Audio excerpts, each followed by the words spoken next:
ಶ್ರೀಗುರುಭ್ಯೋ ನಮಃ. ಹರಿ ಓಂ. ಶ್ರಿಯಪ್ಪತ್ತೇ ನಿತ್ಯ ಗಣಿತ ಗುಣಮಾಣಿಕ್ಯ ವಿಶದ ಪ್ರಭಾಜಾಲೋಲ್ಲಾಸೋಪಹತ ಸಕಲಾವದ್ಯತಮಸೆ ಜಗಜ್ಜನ್ಮಸ್ಥೇಮ ಪ್ರಲಯ ರಚನಾ ಶೀಲವಪುಷೆ ನಮೋ ಅಶೇಷಾಮ್ನಾಯ ಸ್ಮೃತಿಹೃದಯದೀಪ್ತಾಯ ಹರಯೇ ಯೇನ ಪ್ರಾದುರಭಾವಿ ಭೂಮಿವಲಯೇ ವ್ಯಸ್ತಾರಿ ಗೋಸಂತತಿಃ ಪ್ರಾಬೋಧಿಶ್ರುತಿಪಂಕಜಂ ಕರುಣಯಾ ಪ್ರಕಾಶಿತತ್ವಂ ಪರಂ ಧ್ವಾಂತಂ ಧ್ವಂಸಮನಾಯಿ ಸಾಧುನಿಕರಶ್ಚಕಾರಿ ಸನ್ಮಾರ್ಗಗಃ ತೇನ ವ್ಯಾಸದಿವಾಕರೇಣ ಸತತಂ ಮಾತ್ಯಾಜಿ ಮೇ ಮಾನಸಂ ವ್ಯಾಪ್ತಿರ್ಯಸ್ಯ ನಿಜೇ ನಿಜೇನ ಮಹಸಾ ಪಕ್ಷೇ ಸಪಕ್ಷೇ ಸ್ಥಿತಿಃ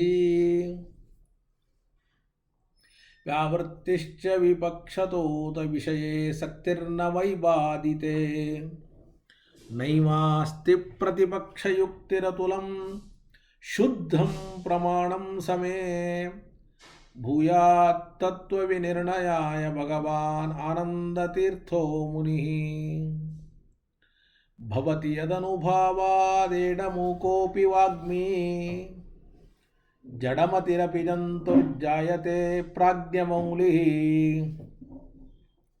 ಸಕಲವಚನಚೇತೋ ದೇವತಾ ಭಾರತೀ ಸಾ ಮಮ ವಚಸಿ ನಿಧತ್ತಾಂ ಸನ್ನಿಧಿಂ ಮಾನಸೇ ಚ ರಮಾ ನಿವಾಸೋಚಿತವಾಸಭೂಮಿಃ ಸನ್ಯಾಯರತ್ನಾವಲಿಜನ್ಮಭೂಮಿಃ ವೈರಾಗ್ಯಭಾಗ್ಯೋ ಮಮ ಪದ್ಮನಾಭತೀರ್ಥಾಮೃತಾಬ್ಧಿರ್ಭವತಾದ್ವಿಭೂತಿ ಪದವಾಕ್ಯಪ್ರಮಾಣಜ್ಞಾನ್ ಪ್ರತಿವಾದಿಮದಚ್ಛಿದಃ ಶ್ರೀಮದಕ್ಷೋಭ್ಯತೀರ್ಥಾಖ್ಯಾನ್ ಉಪತಿಷ್ಠೆ ಗುರುನ್ಮಮ ಶ್ರೀಮದಾನಂದತೀರ್ಥಾರ್ಯ ಸನ್ಮನಸ್ಸರಸಿ ಭುವಿ ಅನುವ್ಯಾಖ್ಯಾನನಲಿನೇ ಚಂಚರೀಕತಿ ಮೇ ಮನಃ ನ ಶಬ್ದಾಬ್ಧೌ ಗಾಢಾ ನ ಚ ನಿಗಮಚರ್ಚಾ ಸುಚತುರಾ ನ ಚ ನ್ಯಾಯೇ ಪ್ರೌಢಾ ನ ಚ ವಿದಿತವೇದ್ಯಾ ಅಪಿ ವಯಂ ಪರಂ ಶ್ರೀಮತ್ಪೂರ್ಣಪ್ರಮತಿ ಗುರುಕಾರುಣ್ಯಸರಣಿ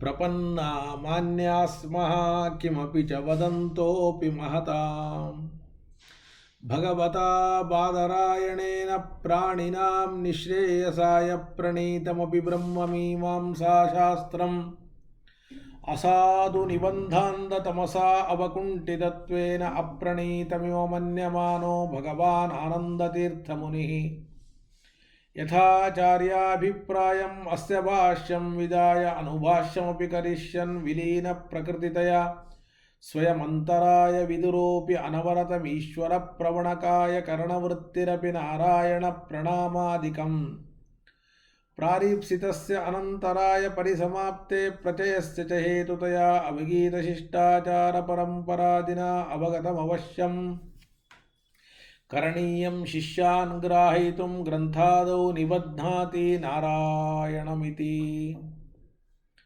ನಾರಾಯಣಂ ನಿಖಿಲಪೂರ್ಣಗುಣೈಕದೇಹಂ ನಿರ್ದೋಷಮಪ್ಯತಮಮಪ್ಯಖಿಲೈಃ ಸುವಾಕ್ಯೈಃ ಅಸ್ಯೋದ್ಭವಾದಿದಮಶೇಷವಿಶೇಷತೋಪಿ ವಂದ್ಯಂ ಸದಾ ಪ್ರಿಯತಮಂ ಮಮ ಸನ್ನಮಾಮಿ.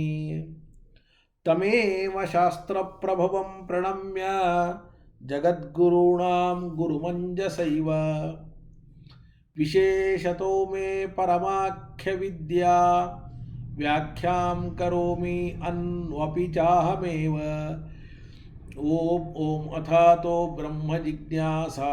ಓಂ ಶ್ರುತಿಕ್ಷೀರಾಬ್ಧಿಮಾಮತ್ಯಧೀಮಂದರಮಹೀಭೃತ ಪ್ರಾಪ್ತಾನ್ಯಾಯಸುಧಾ ಏನ ತಂ ಜೈಂದ್ರಮಹಂ ಭಜೆ.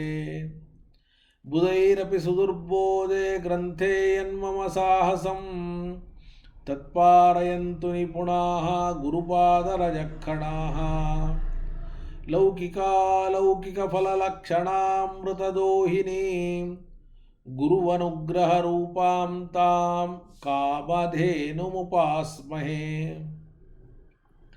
ಮಧ್ವೋಕ್ತಿರ್ದ್ಯುನದಿ ಜಯಾರ್ಯ ಶುಭವಾಕ್ ಸೂರ್ಯಾತ್ಮಜಾ ಸಂಗಮೇ ವ್ಯಾಖ್ಯಾಸ್ನಾನಮಹೋ ವಿದಾಯ ನೃಹರೆ ಪ್ರಾಪ್ಯ ಪ್ರಸಾದ ಪರಂ. ಪ್ರಾಪುರ್ಯೇ ಕೃತಕೃತ್ಯತಾಂ ಗತಮಲಾ ವಿದ್ಯಾದಿರಾಜಾದಯೋ ಯೋಗೀಶಾ ಕೃಪಯಂತು ತೇ ಜಯಮುನೆ ಭಾವಸ್ಯ ಬೋಧಾ ಇಮೇ.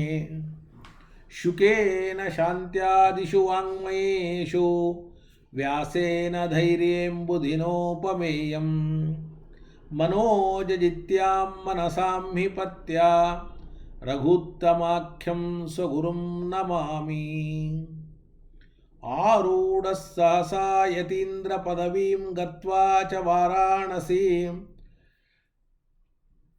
ತತ್ರತ್ಯಾನ್ ಕುಮತ ಪ್ರಚಾರ ನಿರತಾನ್ ಅದ್ವೈತಿ ದಿಗ್ಧಂತಿನಃ.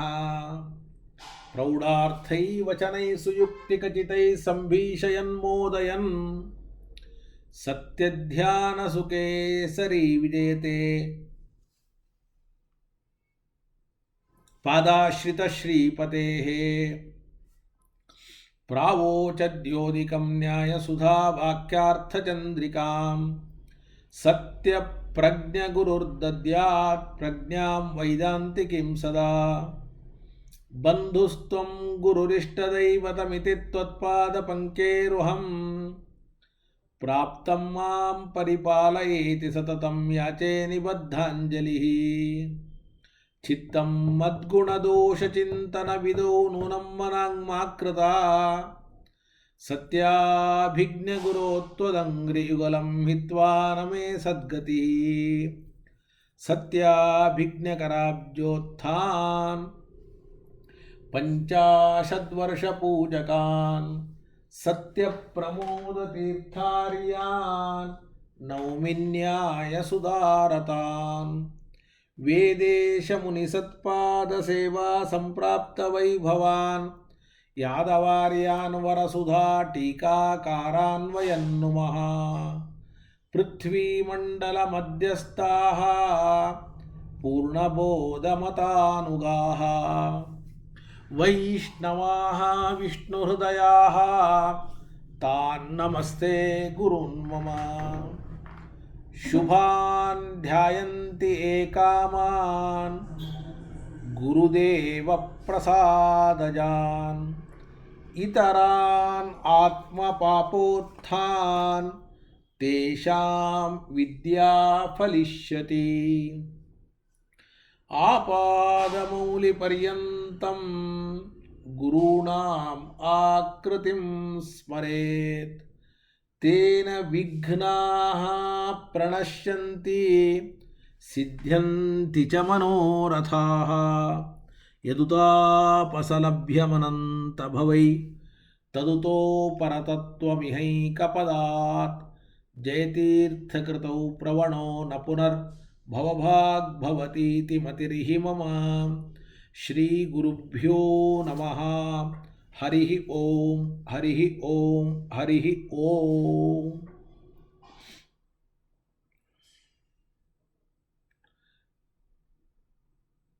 ನಾಲ್ಕನೇ ಪಾದ. ನಾಲ್ಕನೇ ಪಾದದಲ್ಲಿ ಬರುವಂತಹ ಎಲ್ಲ ಅಧಿಕರಣಗಳಿರಬಹುದು, ಆ ಅಧಿಕರಣಗಳಲ್ಲಿ ಬರುವಂತಹ ಸೂತ್ರಗಳಿರಬಹುದು. ಆ ಸೂತ್ರಗಳಿಗೆ ಅನುವ್ಯಾಖ್ಯಾನದಲ್ಲಿ ಆಚಾರ್ಯರು ಇಷ್ಟೊತ್ತಿನವರೆಗೂ ಸಂಕ್ಷೇಪವಾಗಿಯೂ ಕೆಲವು ಕಡೆ ವಿಸ್ತಾರವಾಗಿಯೂ ಕೂಡ ವ್ಯಾಖ್ಯಾನ ಮಾಡಿ ಆಯಿತು. ನಮ್ಮ ವ್ಯಾಖ್ಯಾನ ಸೂತ್ರಕ್ಕೆ ಏನು ಅಂತ ಗೊತ್ತಾಯಿತು. ಆದರೆ ನಾಲ್ಕನೇ ಪಾದದ ಸೂತ್ರಗಳಿಗೆ, ನಾಲ್ಕನೇ ಪಾದದ ಅಧಿಕರಣಗಳಿಗೆ ಪರಕೀಯರು ಏನು ವ್ಯಾಖ್ಯಾನ ಮಾಡ್ತಾರೆ, ಅದು ಸರಿಯಾ ತಪ್ಪಾ, ಅದನ್ನು ನಾವು ವಿಮರ್ಶೆ ಮಾಡಲೇಬೇಕು. ಬರೀ ನಮ್ಮ ವ್ಯಾಖ್ಯಾನವನ್ನು ಹೇಳಿದರೆ ಸಾಲದು. ನಮ್ಮ ವ್ಯಾಖ್ಯಾನದ ದೃಢತೆಗಾಗಿ ಪರರ ವ್ಯಾಖ್ಯಾನ, ಅದರ ವಿಮರ್ಶೆ ಅತ್ಯಂತ ಅವಶ್ಯಕ. ಅದಕ್ಕೋಸ್ಕರವಾಗಿ ಆಚಾರ್ಯರು ಇನ್ನು ಮುಂದೆ ನಾಲ್ಕನೇ ಪಾದಕ್ಕೆ ಪರರು ಏನು ವ್ಯಾಖ್ಯಾನವನ್ನು ಮಾಡಿದ್ದಾರೆ ಅನ್ನೋದನ್ನು ವಿಮರ್ಶೆ ಮಾಡ್ತಾ ಇದ್ದಾರೆ. ಹಾಗಾದರೆ ಪರರು ನಾಲ್ಕನೇ ಪಾದವನ್ನು ಯಾಕೆ ಅಂತ ಹೇಳ್ತಾರೆ ಅಂದರೆ, ನಮ್ಮ ತರಹ ನಾವೇನು ಹೇಳ್ತಾ ಇದ್ದೀವಿ ಹೇಳಿ, ಅನ್ಯತ್ರೈವ ಪ್ರಸಿದ್ಧವಾದ ಶಬ್ದಗಳ ಸಮನ್ವಯಕ್ಕಾಗಿ ನಾಲ್ಕನೇ ಪಾದ ಅಂತ ಹೇಳ್ತೀವಿ. ಆದರೆ ನಾವು ಹೇಳಿದಂತೆ ಅವರು ಅನ್ಯತ್ರೈವ ಪ್ರಸಿದ್ಧವಾದ ಶಬ್ದಗಳ ಸಮನ್ವಯಕ್ಕೆ ನಾಲ್ಕನೇ ಪಾದ ಸರ್ವಥಾ ಅಲ್ಲ. ಆದರೆ ಪ್ರಧಾನ ಇದು ಶಬ್ದವಾಚ್ಯ ಹೌದೋ ಅಲ್ಲೋ? ಪ್ರಧಾನ ಶಬ್ದವಾಚ್ಯ ಅಲ್ಲ. ಪ್ರಧಾನ ಅಂದರೆ ಜಡ ಪ್ರಕೃತಿ. ಈ ಜಡ ಪ್ರಕೃತಿ ಶಬ್ದವಾಚ್ಯ ಅಲ್ಲ ಅನ್ನೋದನ್ನು ತಿಳಿಸುವುದಕ್ಕೆ ನಾಲ್ಕನೇ ಪಾದ ಎನ್ನುವುದಾಗಿ ಅವರು ಅಂದರೆ ಪರಕೀಯರು ಅಭಿಪ್ರಾಯವನ್ನು ಪಡ್ತಾರೆ. ಅದು ಸರಿಯಲ್ಲ. ಯಾಕೆ ಅಂತಂದರೆ, ನೀವು ನಾಲ್ಕನೇ ಪಾದ ಸಮನ್ವಯಾಧ್ಯಾಯದಲ್ಲಿ ಬಂದದ್ದು. ಅಂತಹ ನಾಲ್ಕನೇ ಪಾದ ಅದು ಸಮನ್ವಯವನ್ನು ತಿಳಿಸಬೇಕೇ ಹೊರತಾಗಿ ಬೇರೆ ಏನನ್ನೂ ತಿಳಿಸುವ ಹಾಗೆ ಇಲ್ಲ. ಸಮನ್ವಯವನ್ನು ಬಿಟ್ಟು ಬೇರೆ ಏನನ್ನೋ ತಿಳಿಸಿದರೆ ಅದಕ್ಕೆ ಸಮನ್ವಯಾಧ್ಯಾಯದಲ್ಲಿ ಇರಲಿಕ್ಕೆ ಅವಕಾಶ ಇಲ್ಲ. ಅಂದಮೇಲೆ ಸಮನ್ವಯಾಧ್ಯಾಯದ ನಾಲ್ಕನೇ ಪಾದ ಅದು ಸಮನ್ವಯಕ್ಕಾಗಿ ಮೀಸಲೇ ಹೊರತಾಗಿ ಬೇರೆ ಏನನ್ನೋ ಹೇಳಲಿಕ್ಕೆ ಅದು ಇರಲಿಕ್ಕೆ ಸಾಧ್ಯ ಇಲ್ಲ ಅನ್ನುವಂತಹ ಒಂದು ಅಭಿಪ್ರಾಯವನ್ನು ಇಲ್ಲಿ ಹೇಳ್ತಾ ಇದ್ದಾರೆ. ಅದಕ್ಕೆ ನಾನು ಅಂತರ್ಭಾವ ಸಂಗತಿ ಅಂತ ನಿನ್ನೆ ಹೇಳಿದ್ದೆ. ನಾಲ್ಕನೇ ಪಾದಕ್ಕೆ ಸಮನ್ವಯಾಧ್ಯಾಯದಲ್ಲಿ ಅಂತರ್ಭಾವ ಆಗಬೇಕು ಅಂದರೆ ಅದು ಸಮನ್ವಯವನ್ನು ತಿಳಿಸ್ತಾ ಇದ್ದರೆ ಮಾತ್ರ ಅಂತರ್ಭಾವ ಆಗ್ತದೆ ಹೊರತಾಗಿ ಸಮನ್ವಯವನ್ನು ತಿಳಿಸಲಿಲ್ಲ ಅಂದರೆ ಅದನ್ನು ನಾಲ್ಕನೇ ಪಾದವನ್ನು 1ನೇ ಅಧ್ಯಾಯದಲ್ಲಿ ಇಡುವ ಹಾಗೆ ಇಲ್ಲ ಅಂತ. ಅದಕ್ಕೆ ಅವರು ಉತ್ತರವನ್ನು ಕೊಡ್ತಾರೆ. ಇವತ್ತಿನ ಪಾಠ ಅವರು ಉತ್ತರವನ್ನು ಕೊಡ್ತಾರೆ. ಯದ್ಯಪಿ ನಾಲ್ಕನೇ ಪಾದ ಪ್ರಧಾನವು ಜಡ ಪ್ರಕೃತಿಯು ಶಬ್ದವಾಚ್ಯ ಅಲ್ಲ ಅಂತ ಹೇಳಲಿಕ್ಕೆ ಹೊರಟಿದೆ.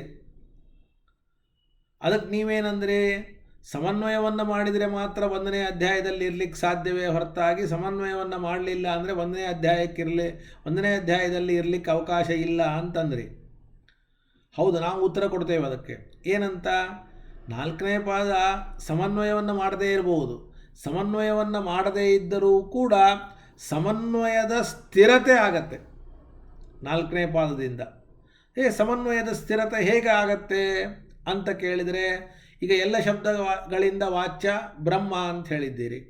ಯಾರಾದರೂ ಕೂಡ ಪ್ರಕೃತಿಯು ಎಲ್ಲ ಶಬ್ದಗಳಿಂದ ವಾಚ್ಯ ಆಗಲಿ ಅಂತ ಯಾರಾದರೂ ಕೂಡ ಅಂದುಬಿಟ್ರೆ ಆಗ ಬ್ರಹ್ಮನು ಸರ್ವಶಬ್ದಗಳಿಂದ ವಾಚ್ಯ ಅನ್ನುವ ಮಾತು ಗಟ್ಟಿಯಾಗುವುದಿಲ್ಲ.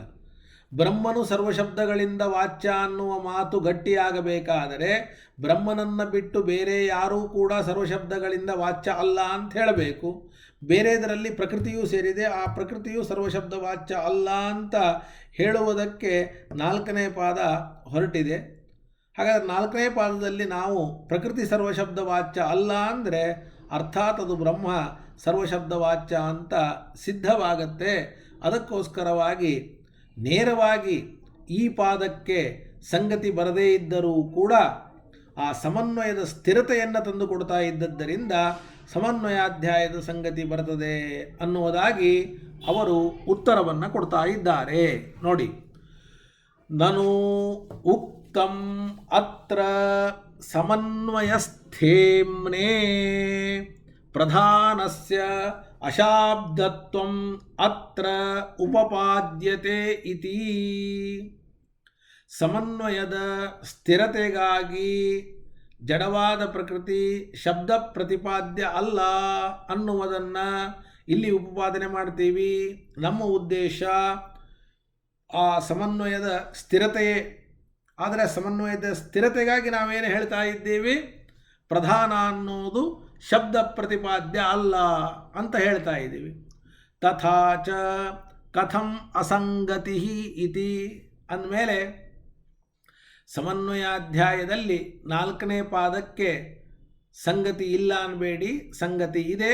ಯಾಕೆಂದರೆ ಸಮನ್ವಯದ ಸ್ಥಿರತೆಯನ್ನು 4ನೇ ಪಾದ ತಂದು ಕೊಡ್ತಾ ಇದ್ದದ್ದರಿಂದ ಅಂತ ಈ ರೀತಿಯಾಗಿ ಅವರು ಹೇಳಿದರೆ ಮೈವಂ ನಿಮ್ಮ ಉತ್ತರ ಸರಿಯಲ್ಲ ಅಂತ ನಾವು ಹೇಳ್ತೇವೆ. ಯಾಕೆ ಅಂದರೆ ತಥಾ ಸತಿ ಅವಿರೋಧ ಲಕ್ಷಣೆ ಅಂತರ್ಭಾವ ಪ್ರಸಂಗಾತ್.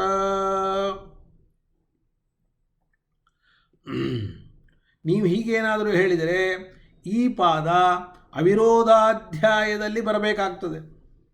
ಅವಿರೋಧಾಧ್ಯಾಯ ಅಂದರೆ 2ನೇ ಅಧ್ಯಾಯ. 1ನೇ ಅಧ್ಯಾಯ ಸಮನ್ವಯಾಧ್ಯಾಯ, 2ನೇ ಅಧ್ಯಾಯ ಅವಿರೋಧಾಧ್ಯಾಯ. ಅವಿರೋಧಾಧ್ಯಾಯ ಸಮನ್ವಯದ ಮೇಲೆ ಬಂದ ವಿರೋಧಗಳನ್ನು ಪರಿಹಾರ ಮಾಡಲಿಕ್ಕೇ ಇರುವ ಅಧ್ಯಾಯ ಅದು. ಹಾಗಾದರೆ ಸಮನ್ವಯದ ಮೇಲೆ ಬಂದ ವಿರೋಧವನ್ನು ಈ 4ನೇ ಪಾದ ಪರಿಹಾರ ಮಾಡ್ತದೆ ಅಂತಂದರೆ ಈ 4ನೇ ಪಾದ 2ನೇ ಅಧ್ಯಾಯದಲ್ಲಿರಬೇಕೇ ಹೊರತಾಗಿ ಅವಿರೋಧಾಧ್ಯಾಯದಲ್ಲಿರಬೇಕೇ ಹೊರತಾಗಿ 1ನೇ ಅಧ್ಯಾಯವಾದ ಸಮನ್ವಯಾಧ್ಯಾಯದಲ್ಲಿ ಇರುವ ಹಾಗೆ ಇಲ್ಲ. ಅನ್ಯಥಾ ದ್ವಿತೀಯಾಧ್ಯಾಯಾರ್ಥೋಪಿ ಸಮನ್ವಯಸ್ಥೈರ್ಯಾಯ ಏವ ಇತಿ ಸೋಪಿ ಅತ್ರ ವಕ್ತವ್ಯ ಸ್ಯಾತ್. ನೋಡಿ, ಒಂದು ನಿಮಿಷ ಹೇಳಿ ಸರ್, ಬಂದಿದ್ದೀರಾ? ಒಂದು ನಿಮಿಷ.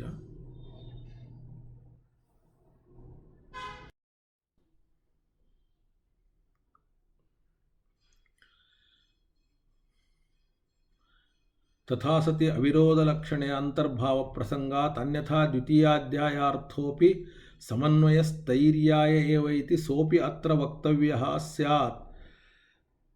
ನೀವು ಸಮನ್ವಯದ ದೃಢತೆಗಾಗಿ ನಾವು ಈ ಪಾದವನ್ನು ಸಮನ್ವಯಾಧ್ಯಾಯದಲ್ಲಿ ಇಟ್ಟಿದ್ದೇವೆ ಅಂತ ಹೇಳೋದಾದರೆ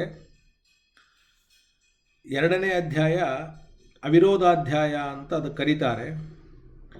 ಆ 2ನೇ ಅಧ್ಯಾಯದ ಅರ್ಥ ಏನಿದೆ ಅದಷ್ಟೂ ಕೂಡ 2ನೇ ಅಧ್ಯಾಯದಲ್ಲಿಯೂ ಕೂಡ 4 ಪಾದಗಳಿದೆ. ಆ 2ನೇ ಅಧ್ಯಾಯದಲ್ಲಿ ಹೇಳ್ತಕ್ಕಂತಹ ಎಲ್ಲ ವಿಷಯವೂ ಕೂಡ ಸಮನ್ವಯದ ಸ್ಥಿರತೆಗಾಗೇ ಇದೆ. ನಿಮಗೆ ಗೊತ್ತಿರ್ಬೋದು, 1ನೇ ಅಧ್ಯಾಯದಲ್ಲಿ ಏನು ಸಮನ್ವಯವನ್ನು ಮಾಡಿದ್ದೇವೆ ಅದರ ಮೇಲೆ ಬರತಕ್ಕಂತಹ ವಿರೋಧಗಳು, 1ನೇ ಅಧ್ಯಾಯದಲ್ಲಿ ಏನು ಭಗವಂತನಿಗೆ ಅನಂತ ಕಲ್ಯಾಣ ಗುಣಪರಿಪೂರ್ಣತ್ವವನ್ನು ಹೇಳಿದ್ದೇವೆ ಅದರ ಮೇಲೆ ಬರತಕ್ಕಂತಹ ವಿರೋಧಗಳು, ಅದನ್ನು ಪರಿಹಾರ ಮಾಡುವುದಕ್ಕಾಗಿಯೇ 2ನೇ ಅಧ್ಯಾಯ. ಹಾಗಾದರೆ ನಾವು ಎಲ್ಲಿಯವರೆಗೂ ಕೂಡ 2ನೇ ಅಧ್ಯಾಯದಲ್ಲಿ ವಿರೋಧವನ್ನು ಪರಿಹಾರ ಮಾಡೋದಿಲ್ಲ ಅಲ್ಲಿಯವರೆಗೂ ಕೂಡ 1ನೇ ಅಧ್ಯಾಯದಲ್ಲಿ ಹೇಳಿದ ಸಮನ್ವಯ ಸ್ಥಿರ ಆಗೋದಿಲ್ಲ. ಹಾಗಾದರೆ 1ನೇ ಅಧ್ಯಾಯದಲ್ಲಿ ಹೇಳಿದ ಸಮನ್ವಯದ ಸ್ಥಿರತೆಗಾಗಿಯೇ 2ನೇ ಅಧ್ಯಾಯ ಇರೋದು. ನೀವು ಹೇಗೆ 4ನೇ ಪಾದ ಸಮನ್ವಯ ಸ್ಥಿರತೆಗಾಗಿ ಇದೆ, ಅದಕ್ಕೆ ಅದು ಸಮನ್ವಯಾಧ್ಯಾಯದಲ್ಲಿ ಇರಬೇಕು ಅಂತ ಹೇಳ್ತಾ ಇದ್ದೀರಿ, ಹಾಗೆ 2ನೇ ಅಧ್ಯಾಯ ಸಂಪೂರ್ಣವಾಗಿ ಸಮನ್ವಯದ ಸ್ಥಿರತೆಗೆ ಇದ್ದದ್ದರಿಂದ 2ನೇ ಅಧ್ಯಾಯದ 4 ಪಾದಗಳೂ ಕೂಡ 1ನೇ ಅಧ್ಯಾಯದಲ್ಲೇ ಇರಲಿ. ಹೇಗೆ ಅಂದರೆ ನಿಮ್ಮ 4ನೇ ಪಾದದಂತೆ ಅಂತ ಹೇಳುವಂತಹ ಒಂದು ಅತಿಪ್ರಸಂಗ ಬರ್ತದೆ. ಕೇವಲಂ ಶಬ್ದವಾಚ್ಯತೈವ ಅತ್ರ ಪ್ರಧಾನಸ್ಯ ನಿಷಿಧ್ಯತೆ ಇತಿ ತು ನ ಯುಜ್ಯತೆ. ಈಗ ನಮ್ಮ ದ್ವೈತಿಗಳ ವಿಚಾರ ಈಗಿಲ್ಲ, ಪರರ ವಿಚಾರ. ಪರರನ್ನು ನಾವು ಕೇಳ್ತೇವೆ, ಪ್ರಧಾನವನ್ನು ಯಾವ ಶಬ್ದವೂ ಹೇಳೋದಿಲ್ಲ ಅನ್ನೋದು ಯುಕ್ತ ಅಲ್ಲ. ಯಾವ ಶಬ್ದವೂ ಹೇಳೋದಿಲ್ಲ ಅನ್ನೋದು ಯುಕ್ತ ಅಲ್ಲ. ನೀವು ಹಾಗೆ ಹೇಳಲಿಕ್ಕೆ ಹೊರಟಿದ್ದೀರಿ, ಪ್ರಧಾನಕ್ಕೆ ಶಬ್ದವಾಚ್ಯತ್ವವೇ ಬೇಡ ಅಂತ. ಇದು ಸರಿಯಲ್ಲ. ಯಾಕೆ ಅಂದರೆ ನಿಮ್ಮ ಮತದಲ್ಲಿ ಅವ್ರಿಗೆ ಹೇಳ್ತೀವಿ, ಪರರಿಗೆ ಹೇಳ್ತೀವಿ, ಪರರೇ ನಿಮ್ಮ ಮತದಲ್ಲಿ ಯಾವ ಶಬ್ದದಿಂದಲೂ ವಾಚ್ಯ ಅಲ್ಲ ಅಂತ ಹೇಳುವುದಕ್ಕೆ ಪ್ರಸಕ್ತಿಯೂ ಇಲ್ಲ, ಹೇಳುವುದಕ್ಕೆ ಪ್ರಯೋಜನವೂ ಇಲ್ಲ.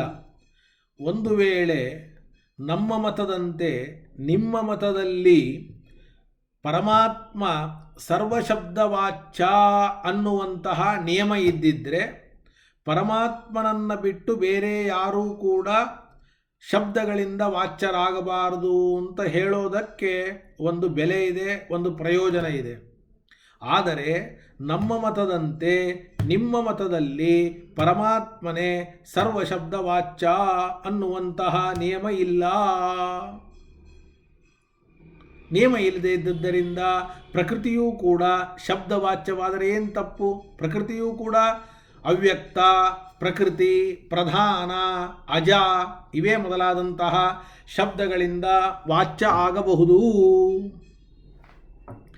ಆದ್ದರಿಂದ ಪ್ರಧಾನವು ಯಾವ ಶಬ್ದದಿಂದಲೂ ಕೂಡ ವಾಚ್ಯ ಅಲ್ಲ ಅನ್ನುವುದು ನಿಮ್ಮ ಮತದಲ್ಲಿ ಅನಪೇಕ್ಷಿತ, ಅವಶ್ಯಕತೆ ಇಲ್ಲ. ಯಾಕೆ ಹೇಳ್ತೀರಿ? ಕಲ್ಪನೆ ಬಂತಲ್ಲ, ನಾವು ಕೇಳ್ತೀವಿ, ಪರರೇ ನೀವು ಪ್ರಧಾನವು ಶಬ್ದವಾಚ್ಯ ಅಲ್ಲ ಅಂತ ಹೇಳುವುದರ ಉದ್ದೇಶ ಏನು? ಯಾಕೆ ಪ್ರಧಾನವು ಶಬ್ದವಾಚ್ಯ ಅಲ್ಲ ಅಂತ ಹೇಳ್ತಾ ಇದ್ದೀರಿ? ಅದರಿಂದ ನಿಮಗೇನು ಲಾಭ? ಯಾವ ಲಾಭವೂ ಕೂಡ ಇಲ್ಲ. ಏನಾದರೂ ಒಂದು ಕಾರಣ ಇದ್ದರೆ ಅವಶ್ಯವಾಗಿ ನೀವು ಪ್ರಧಾನವು ಶಬ್ದವಾಚ್ಯ ಅಲ್ಲ ಅಂತ ಹೇಳಬಹುದು ಅಂತ ಈ ರೀತಿಯಾಗಿ ಪ್ರಧಾನಕ್ಕೆ ಶಬ್ದವಾಚ್ಯತ್ವವನ್ನು ನಿರಾಕರಣೆಯನ್ನು ಈ ಪಾದದಲ್ಲಿ ಮಾಡ್ತಾ ಇದ್ದೇವೆ ಅನ್ನೋದು ಇದು ಸರಿಯಾದಂಥದ್ದು ಅಲ್ಲ ಅಂತ ಇಷ್ಟು ಸಾಮಾನ್ಯವಾಗಿ ಹೇಳಿದ್ವಿ. ಇದರ ಮುಂದೆ ನಾವು ನಿಮ್ಮ ಅಭಿಪ್ರಾಯ ಏನು ಅಂತ ಕೇಳ್ತೇವೆ. ಪ್ರಕೃತಿ, ಜಡವಾದ ಪ್ರಧಾನ ಇದು ಶಬ್ದವಾಚ್ಯ ಅಲ್ಲ ಅಂತ ಹೇಳ್ತಾ ಇದ್ದೀರಿ. ಇದರ ಅಭಿಪ್ರಾಯ ನಮಗೆ ಸ್ಪಷ್ಟ ಆಗಿಲ್ಲ. ಇದರ ಅಭಿಪ್ರಾಯವನ್ನು ಹೇಳಿ. ಕಿಂಚ ಅತ್ರ ಪಾದೆ ಜಗತ್ಕಾರಣವಾಚಿ ಶಬ್ದವಾಚ್ಯತ್ವಂ ಪ್ರಧಾನಸ್ಯ ನಿಷಿಧ್ಯತೆ ಶಬ್ದವಾಚ್ಯತೈವ ವಾ. ಎರಡು ಪ್ರಶ್ನೆ. ಏನೆರಡು ಪ್ರಶ್ನೆ? ಪರರೇ, ನೀವು 1ನೇ ಅಧ್ಯಾಯದ 4ನೇ ಪಾದದಲ್ಲಿ ಪ್ರಕೃತಿಯು ಶಬ್ದವಾಚ್ಯ ಅಲ್ಲ ಅಂತ ಹೇಳಲಿಕ್ಕೆ ಹೊರಟಿದ್ದೀರಿ. ಶಬ್ದ ಅಂದರೆ ವೇದಗಳಲ್ಲಿ ನಾನಾ ತರಹದ ಶಬ್ದಗಳಿವೆ. ಜಗತ್ಕಾರಣ ಅಂತ ಹೇಳುವ ಶಬ್ದಗಳೂ ಇವೆ, ಬೇರೆ ಶಬ್ದಗಳೂ ಇವೆ. ಆದರೆ ಜಗತ್ಕಾರಣ ಅಂತ ಹೇಳುವ ಶಬ್ದಗಳಿಂದ ಪ್ರಕೃತಿಯು ವಾಚ್ಯ ಅಲ್ಲ ಅಂತ ನೀವು ಹೇಳಲಿಕ್ಕೆ ಹೊರಟಿದ್ದೀರೋ? ಒಟ್ಟಾರೆ ಜಗತ್ಕಾರಣ ಅಲ್ಲ, ವೇದದಲ್ಲಿ ಯಾವ್ಯಾವ ಶಬ್ದಗಳಿವೆಯೋ ಯಾವ ಶಬ್ದಗಳಿಂದಲೂ ಕೂಡ ವಾಚ್ಯ ಅಲ್ಲ ಅಂತ ಹೇಳಲಿಕ್ಕೆ ಹೊರಟಿದ್ದೀರೋ? ಕಲ್ಪನೆ ಬಂತಲ್ಲ? ಶಬ್ದವಾಚ್ಯ ಅಲ್ಲ ಅಂದರೆ ಜಗತ್ಕಾರಣ ಅಂತ ಹೇಳುವ ಕೆಲವು ಶಬ್ದಗಳಿದೆ, ಅಂತಹ ಶಬ್ದಗಳಿಂದ ವಾಚ್ಯ ಅಲ್ಲ ಅಂತನೋ, ಅಥವಾ ಒಟ್ಟಾರೆ ಯಾವ ಶಬ್ದಗಳಿಂದಲೂ ಕೂಡ ವಾಚ್ಯ ಅಲ್ಲ ಅಂತ ಅರ್ಥವೋ? ಕಿಂಚ ಅತ್ರ ಪಾದೆ ಜಗತ್ಕಾರಣವಾಚಿ ಶಬ್ದವಾಚ್ಯತ್ವಂ ಪ್ರಧಾನಸ್ಯ ನಿಷಿಧ್ಯತೆ ಶಬ್ದವಾಚ್ಯತೈವ ವಾ. ನಾದ್ಯಃ ಅತ್ರ ಉದಾಹೃತವಾಕ್ಯೇಷು. ನೀವು ಜಗತ್ಕಾರಣವಾಚಿಯಾದ ಶಬ್ದವಾಚ್ಯತ್ವ ಇದನ್ನು ಪ್ರಧಾನಕ್ಕೆ ನಿಷೇಧವನ್ನು ಮಾಡ್ತೀವಿ ಅಂತಂದರೆ ನೀವು ಯಾವ ವಾಕ್ಯಗಳನ್ನು ಇಲ್ಲಿ ಉದಾಹರಣೆ ಮಾಡಿದ್ದೀರೋ ಆ ಯಾವ ವಾಕ್ಯಗಳಲ್ಲಿಯೂ ಕೂಡ ಜಗತ್ಕಾರಣತ್ವ ತೋರ್ತಾನೇ ಇಲ್ಲ. ಅತ್ರ ಉದಾಹೃತವಾಕ್ಯೇಷು ಮಹತಃ ಪರಮವ್ಯಕ್ತಂ ಅಂತ ಒಂದು ವಾಕ್ಯ, ಯಸ್ಮಿನ್ ಪಂಚ ಜನಾಃ ಅಂತ ಒಂದು ವಾಕ್ಯ, ಇತ್ಯಾದಿಷು ಪ್ರಧಾನಸ್ಯ ಜಗತ್ಕಾರಣತ್ವ ಅಶ್ರವಣಾತ್. ಈ ಯಾವ ವಾಕ್ಯದಲ್ಲಿಯೂ ಕೂಡ ಪ್ರಧಾನಕ್ಕೆ ಜಗತ್ಕಾರಣತ್ವವು ಶ್ರುತವೇ ಆಗಿಲ್ಲ. ಅಂದಮೇಲೆ ನಾವು ಜಗತ್ಕಾರಣತ್ವವನ್ನು ಹೇಳುವ ಶಬ್ದಗಳಿಂದ ವಾಚ್ಯನಲ್ಲ ಅಂತ ಹೇಳ್ತೀವಿ ಅನ್ನೋದು ಸರಿಯಲ್ಲ. ಇಲ್ಲ, ಒಟ್ಟಾರೆ ಶಬ್ದಗಳಿಂದ ವಾಚ್ಯನೇ ಅಲ್ಲ ಅಂತ ಹೇಳ್ತೀವಿ ಅನ್ನೋದು ಮುಂದಿನ ಪಕ್ಷ. ಅದಕ್ಕಿಂತ ಮೊದಲು ಒಬ್ಬರು ಒಂದು ಪ್ರಶ್ನೆಯನ್ನು ಮಾಡ್ತಾರೆ, ಅದಕ್ಕೆ ನಾವು ಉತ್ತರವನ್ನು ಕೊಡ್ತೇವೆ. ಕಶ್ಚಿದಾಹ, ಅಲ್ಲ, ಮಹತಃ ಪರಮವ್ಯಕ್ತಂ ಅವ್ಯಕ್ತಾತ್ ಪುರುಷಃ ಪರಃ, ನಿಮಗೆಲ್ಲರಿಗೂ ಕೂಡ ಗೊತ್ತಿದೆ. ಯಸ್ಮಿನ್ ಪಂಚ ಜನಾಹ ಅಂತ ಇವೆರಡು ವಾಕ್ಯ. ಈ ಎರಡು ವಾಕ್ಯ ಮಹತ್ತತ್ವದಕ್ಕಿಂತ ಅವ್ಯಕ್ತ ತತ್ವ ದೊಡ್ಡದು ಅಂತ ಇಷ್ಟೇ ಹೊರತಾಗಿ ಇಲ್ಲಿ ಕಾರಣತ್ವ ಅನ್ನೋದು ಶ್ರುತವಾಗ್ತಾ ಇಲ್ಲ. ಅಂದಮೇಲೆ ನೀವು ಜಗತ್ಕಾರಣತ್ವವನ್ನು ಹೇಳುವ ಶಬ್ದಗಳಿಂದ ವಾಚ್ಯನಲ್ಲ ಅಂತ ಹೇಳಿ ಈ ವಾಕ್ಯವನ್ನು ಕೊಟ್ಟರೆ, ಈ ವಾಕ್ಯ ಜಗತ್ಕಾರಣತ್ವವನ್ನು ಹೇಳುವ ವಾಕ್ಯವೇ ಅಲ್ಲ, ಇದು ಕಾರಣತ್ವವನ್ನು ಹೇಳುವ ವಾಕ್ಯವಾಗಿದ್ದರೆ ಆಗ ನೀವು ಹೇಳಬಹುದಾಗಿತ್ತು ಅಂತ ಒಂದು ಪ್ರಶ್ನೆ ಮಾಡಿದ್ವಿ. ಅದಕ್ಕೆ ಅವರು ಹೇಳ್ತಾರೆ, ನೀವು ಕಾರಣತ್ವವನ್ನು ಹೇಳೋದಿಲ್ಲ ಅಂತ ಯಾಕೆ ತಿಳ್ಕೊಂಡಿದ್ದೀರಿ? ಮಹತಃ ಪರಮವ್ಯಕ್ತಂ ಅನ್ನುವ ವಾಕ್ಯವೂ ಕೂಡ ಕಾರಣತ್ವವನ್ನು ಹೇಳ್ತದೆ. ಕಾರಣತ್ವವನ್ನು ಹೇಗೆ ಹೇಳುತ್ತೆ ಅಂತನ್ನುವಂತಹ ಪ್ರಶ್ನೆ ಬಂದರೆ ನೋಡಿ, ಅವ್ಯಕ್ತ ತತ್ವ ಅಂದರೂ ಒಂದೇ, ಪ್ರಕೃತಿ ತತ್ವ ಅಂದರೂ ಒಂದೇ, ಪ್ರಧಾನ ಅಂದರೂ ಒಂದೇ. ಇದು ಏನಾಗಿದೆ ಅಂತಂದರೆ, ಜಡವಾದ ಪ್ರಕೃತಿ ತತ್ವ ಅನ್ನೋದು ಮಹತ್ತತ್ವದಕ್ಕಿಂತ ಪರ, ಅಂದರೆ ಕಾಲದಿಂದ ಮೊದಲು ಇದೆ ಅಂತ ಅರ್ಥ. ಅವ್ಯಕ್ತ ತತ್ವ ಮೊದಲು ಇದೆ, ಅನಂತರದಲ್ಲಿ ಮಹತ್ತತ್ವ. ಅದು ನಮಗೆ ಮಹತಃ ಪರಂ ಅಂತನ್ನುವ ಪರಶಬ್ದದಿಂದ ಗೊತ್ತಾಗ್ತದೆ.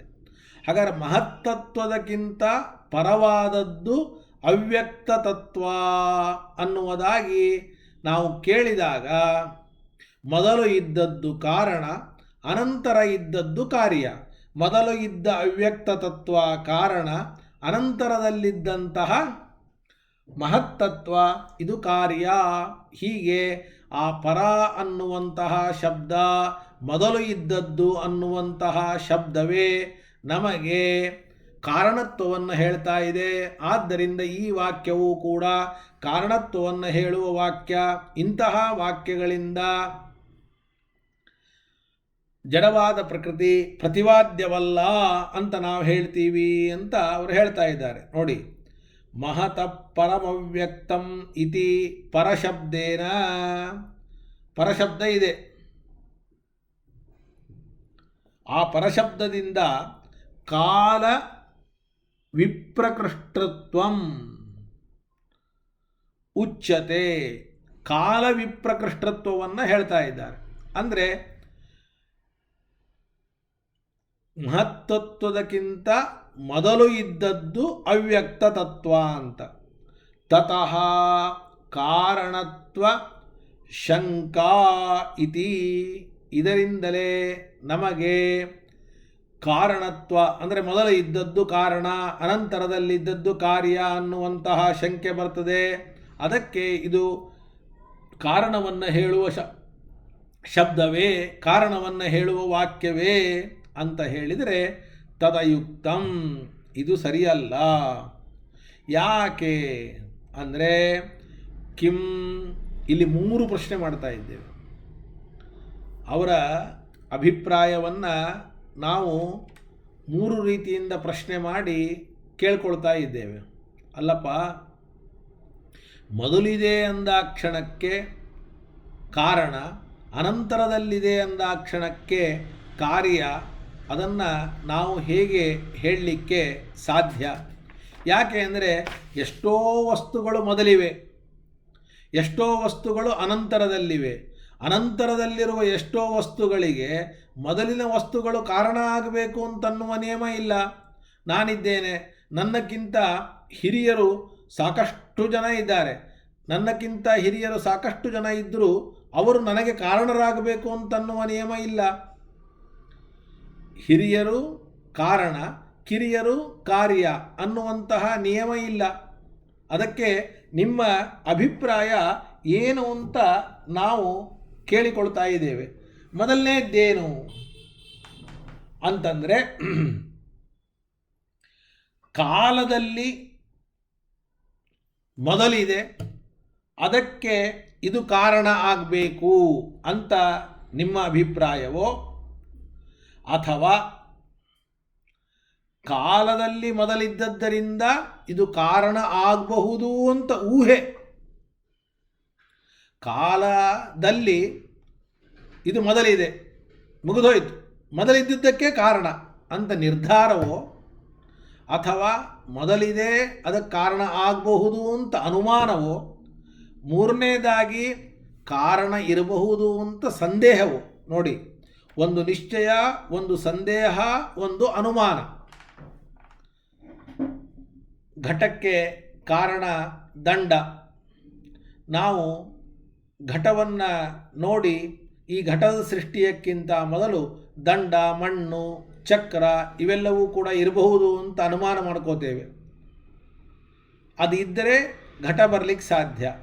ಹಾಗೆ ಯಾವುದು ಕಾರ್ಯದಕ್ಕಿಂತ ಮೊದಲು ಇದೆ ಅದು ಕಾರಣ ಅಂತ ಒಂದು ನಿಯಮ ಇದೆ, ನಿಜ.